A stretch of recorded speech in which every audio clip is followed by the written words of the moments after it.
What's up everyone, it's Evie and today I'm going to be showing you guys how I did today's look.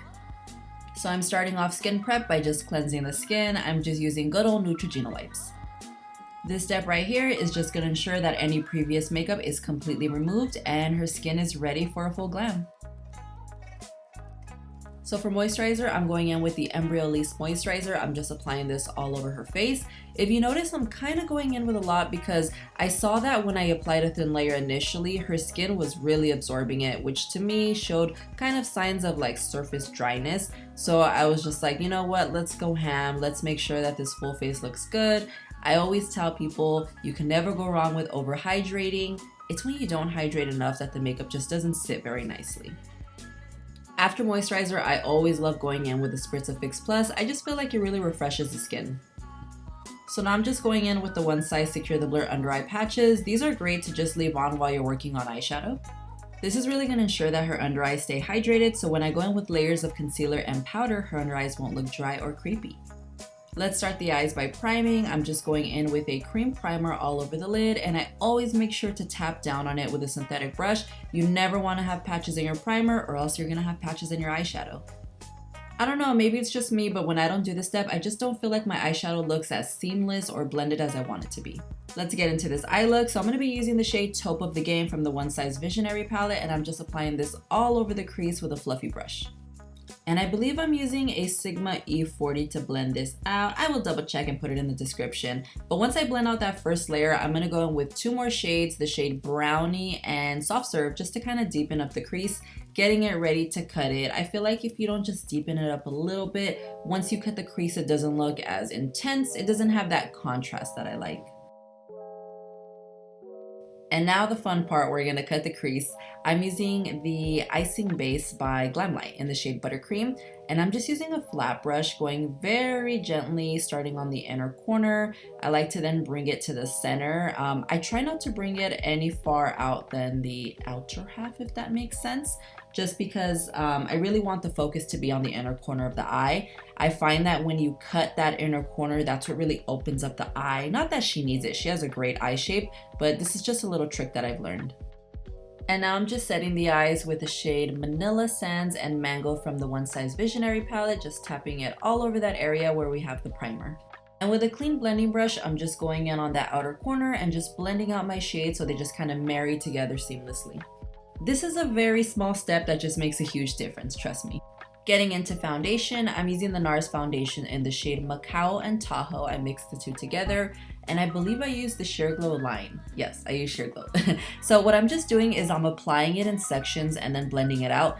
This is how I like to apply foundation. I just feel like it allows me to apply evenly without distributing too much. Sometimes when I just go straight in with a brush or with a sponge, I feel like I can over apply, so this just helps kind of control the coverage. And for concealer, I'm just going in with the NARS Radiant Creamy Concealer in the shade Caramel.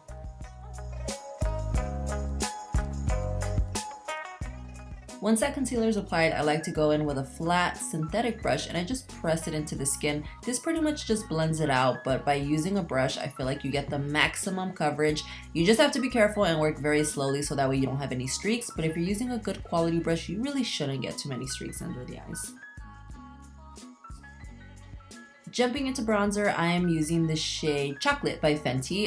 This is one of their cream bronzers. So for bronzer, I do like to go straight in with a brush. I just feel like doing it like this, it avoids streaks. Sometimes when you put lines on the face and you try to blend it out, it tends to kind of like mix the products in together and you end up with like this weird patchiness around the outer part of the face. So here I am just kind of tapping this in little by little until I get the result that I want. So for nose contour, I'm going in with this same cream bronzer by Fenty in the shade Chocolate, and I'm actually using the same brush that I was using for the under eye concealer. I'm doing two lines down her nose. They're a little thick, but you guys are gonna see how I blend this out. So I'm actually using a synthetic eyeshadow blending brush, just tapping on the sides. I love this technique for a nose contour. I feel like it really allows you to keep that shape, but you don't have those harsh lines on the sides of the nose. Just tapping all over, making sure that it's nice and blended. Now it's time for one of my favorite parts in makeup, setting the face, and I'm using a powder puff, a velour powder puff to be exact, and I'm using the one size translucent powder all over the under eyes. I kind of just bring it down to like the sides of the nose.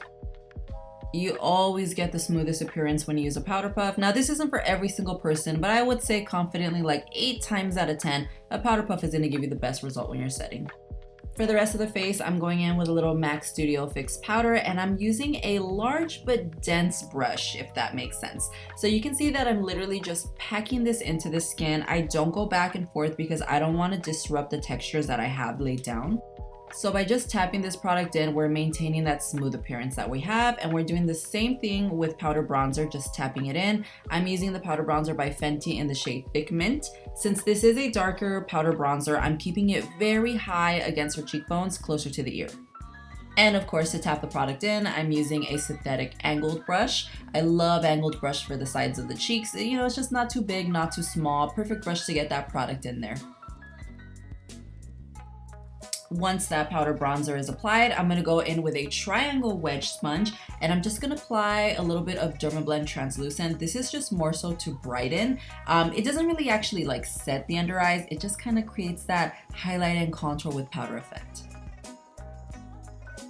Now it's time for eyeliner. I'm using a gel liner for the outer wing, and do not hate me, you guys, but I didn't get the whole entire application. I don't know what happened. I think my camera just stopped recording or it died. I don't remember, but here it is. We're just applying gel liner on the outer end and under the eye.